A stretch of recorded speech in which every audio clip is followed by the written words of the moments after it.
السلام علیکم دوستو، ادب نامہ کی سیریز اصناف ادب میں خوش آمدید۔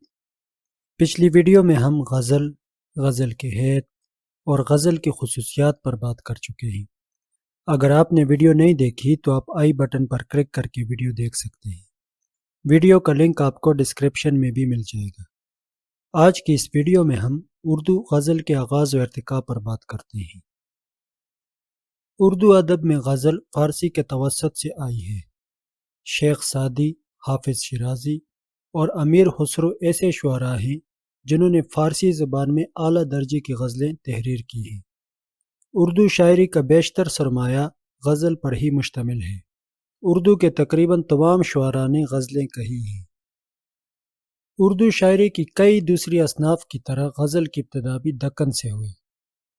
قلی قطب شاہ، جس کو اردو کا پہلا صاحب دیوان شاعر بھی مانا جاتا ہے، اس نے محمد قلی قطب شاہ کے نام سے ایک کلیات تحریر کی جس میں غزل کی ایک اچھی خاصی تعداد موجود ہے۔ نصیر الدین ہاشمی اس کے بارے میں کہتے ہیں، سلطان کے کلام سے معلوم ہوتا ہے کہ وہ ایک فطری شاعر تھا، ہر موضوع پر نہایت کامیاب طب آزمائی کرتا ہے۔ قلی قطب شاہ کا کلام دیکھیے، ہمارا سجن خوش نظر باز ہے، تو اس دل میں سب عشق کا راز ہے، سوارے ہیں مجلس پیا روپ سوں، مدن مطرب اس میں خوش آواز ہے۔ قلی قطب شاہ کے علاوہ دکنی شعراء میں وجہی، غواسی، برہان الدین جانم، نصرتی، سراج اورنگ آبادی اور ولی دکنی وغیرہ نے بھی غزلیں تحریر کی ہیں۔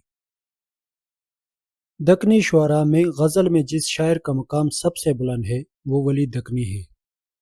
ولی دکنی وہ غزل گو شاعر ہے جن کی غزلوں کو بنیاد بنا کر بعد کے شعراء نے غزلیں کہنی شروع کی۔ مولانا ابوالکلام آزاد نے ولی دکنی کو اردو غزل کا بابائے آدم قرار دیا ہے۔ اردو ادب کے بیشتر ناقدین شمالی ہند میں اردو شاعری کے باقاعدہ آغاز کو ولی کے دیوان کی آمد دلی سے تسلیم کرتے ہیں۔ ولی دکنی نے اردو غزل کو حقیقت میں غزل کا روپ عطا کیا۔ انہوں نے تصوف اور اخلاق کے مسائل کو اپنی غزلوں میں بڑی خوبصورتی سے پیش کیا ہے۔ ان کی غزلوں کے اشعار زندگی کی حقیقت کو پیش کرتے ہیں۔ ان کی غزل سے چند اشعار دیکھیے۔ شغل بہتر ہے عشق بازی کا، کیا حقیقی و کیا مجازی کا، ہر زباں پر ہے مثل شانہ مدام، ذکر تجھ زلف کی درازی کا، آج تیری بوان مسجد میں، ہوش کھویا ہے ہر نمازی کا، گر نئی راز عشق سو آگاہ، فخر بیجا ہے فخر رازی کا، اے ولی سر و قد کو دیکھوں گا، وقت آیا ہے سرفرازی کا۔ ولی دکنی کے کلام کو دیکھ کر شمالی ہند کے شعراء بھی غزل کی طرف متوجہ ہوئے۔ شاہ حاتم، شاہ مبارک آبرو، شاکر ناجی اور مرزا مظہر جانی جانا وغیرہ اس دور کے مشہور غزل گو شاعر ہیں۔ اس دور کے شعراء میں سے شاہ حاتم، جن کا صحیح نام شیخ ظہور الدین خاتم تھا، ان کا نمونہ کلام ملاحظہ فرمائیے۔ دنیا خیال و خواب ہے میری نگاہ میں، آباد سب خراب ہے میری نگاہ میں، بہتی پھرے ہے عمر تلاطم میں دہر کے، انسان جوں خباب ہے میری نگاہ میں، تم کیف میں شراب کے کہتے ہو جس کو دل، بونا ہوا کباب ہے میری نگاہ میں، خاتم تو اس جہان کی لذات پر نہ بھول، یہ پائے در رکاب ہے میری نگاہ میں۔ اس کے بعد غزل کے سنہری دور کا آغاز ہوتا ہے۔ میر تقی میر، مرزا رفیع سودا اور خواجہ میر درد اس دور کے لافانی شاعر ہیں۔ میر تقی میر کی غزلوں میں عموماً درد و غم، محبت اور انسانی جذبات کی گہرائی کا اظہار ملتا ہے۔ ان کی غزلیں عام طور پر محبت، جدائی اور دل کی کیفیات پر مرکوز ہوتی ہیں، اور ان کے اشعار میں ایک خاص قسم کی لطافت اور نرمی نظر آتی ہے۔ ان کا اسلوب عام طور پر سادہ مگر دل نشین ہے۔ ان کی غزل کے چند اشعار ملاحظہ فرمائیے۔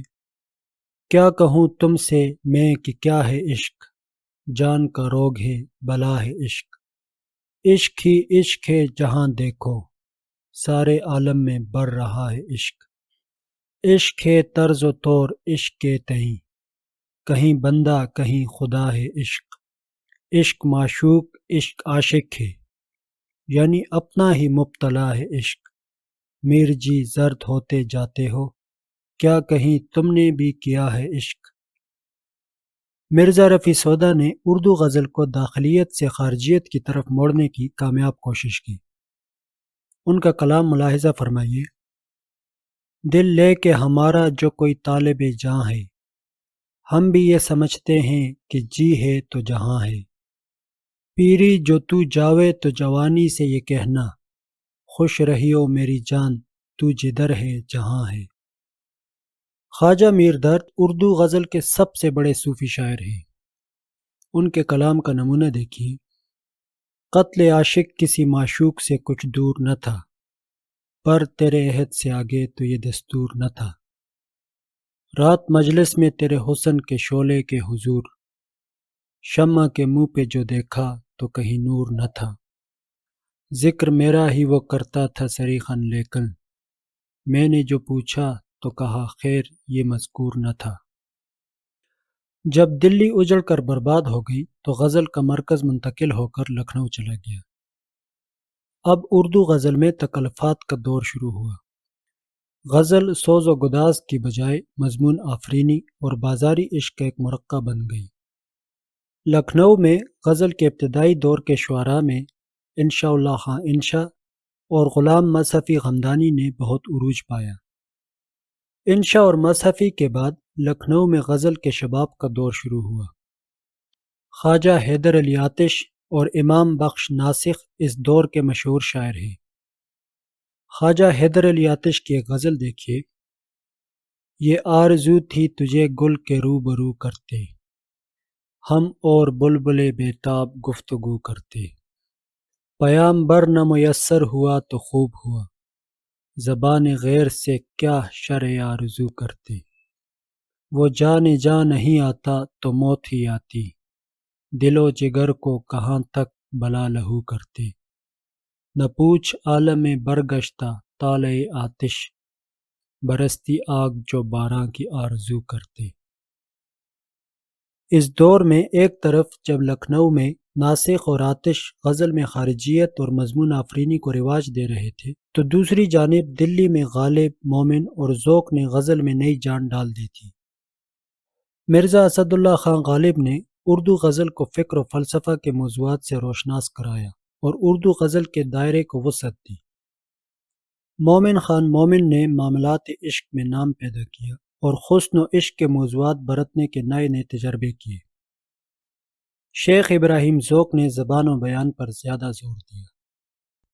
اس دور کی غزل سے نمونہ کلام کے طور پر مرزا اسد اللہ خان غالب کی یہ غزل دیکھیے: مدت ہوئی ہے یار کو مہماں کیے ہوئے، جوش قدح سے بزم چراغاں کیے ہوئے، کرتا ہوں جمع پھر جگر لخت لخت کو، عرصہ ہوا ہے دعوت مژگاں کیے ہوئے، پھر وضع احتیاط سے رکنے لگا ہے دم، برسوں ہوئے ہیں چاکے گریباں کیے ہوئے، دل پھر طواف کوئے ملامت کو جائے ہے، پندار کا صنم کدا ویراں کیے ہوئے، جی ڈھونڈتا ہے پھر وہی فرصت کے رات دن، بیٹھے رہیں تصور جانا کیے ہوئے، غالب ہمیں نہ چھیڑ کہ پھر جوش اشک سے، بیٹھے ہیں ہم تہیہ طوفاں کیے ہوئے۔ غالب کے بعد اردو شاعری میں مولانا حسرت موہانی اور علامہ اقبال نے گہرے نقوش ثبت کیے ہیں۔ مولانا حسرت موہانی، جن کو رئیس المتغزلین بھی کہا جاتا ہے، خالص غزل گو شاعر ہیں۔ انہوں نے اردو غزل کو نیا رنگ و آہنگ عطا کیا۔ حکیم الامت ڈاکٹر علامہ اقبال نے نظموں کے ساتھ ساتھ غزلیں بھی لکھی۔ اقبال نے اردو غزل میں فلسفہ کو پیش کر کے نئے انداز کی بنیاد رکھی۔ حسرت اور اقبال کے علاوہ جن شعراء نے اس دور میں غزل کو فروغ دیا، ان میں فانی بدیونی، شاد عظیم آبادی، جگر مراد آبادی اور فراق گورکھ پوری قابل ذکر ہیں۔ اس دور کی غزل سے نمونہ کلام کے طور پر حسرت موہانی کی غزل کے اشعار دیکھیے: چپ کے رات دن آنسو بہانا یاد ہے، ہم کو اب تک عاشقی کا وہ زمانہ یاد ہے، تجھ سے کچھ ملتے ہی وہ بے باک ہو جانا میرا، اور تیرا دانتوں میں وہ انگلی دبانا یاد ہے۔ غیر کی نظروں سے بچ کر سب کی مرضی کے خلاف، وہ تیرا چوری چھپے راتوں کو آنا یاد ہے۔ آ گیا گر وصل کی شب بھی کہیں ذکر فراق، وہ تیرا رو رو کے مجھ کو بھی رلانا یاد ہے۔ جدید دور میں اردو غزل محض عشق و عاشقی کی داستان نہیں، اور نہ ہی صرف رسمی مضامین کا بیان ہے، بلکہ یہ ایک ایسا سانچہ ہے جس میں سیاسی اور سماجی افکار ڈل کر ایک نئی آن بان سے جلوہ گر ہوتے ہیں۔ آج کی غزل میں غم جانا بھی ہے اور غم دوراں بھی۔ اس کی ایمائیت، اشاریت، علامت اور حیت میں نئے تجربے ہو رہے ہیں۔ اس دور کے شعراء میں فیض احمد فیض، احمد ندیم قاسمی، احمد فراز، احسان دانش، منیر نیازی اور ناصر کاظمی وغیرہ قابل ذکر ہیں۔ اس دور کی غزل سے نمونہ کلام کے طور پر احمد فراز کی یہ غزل دیکھیے۔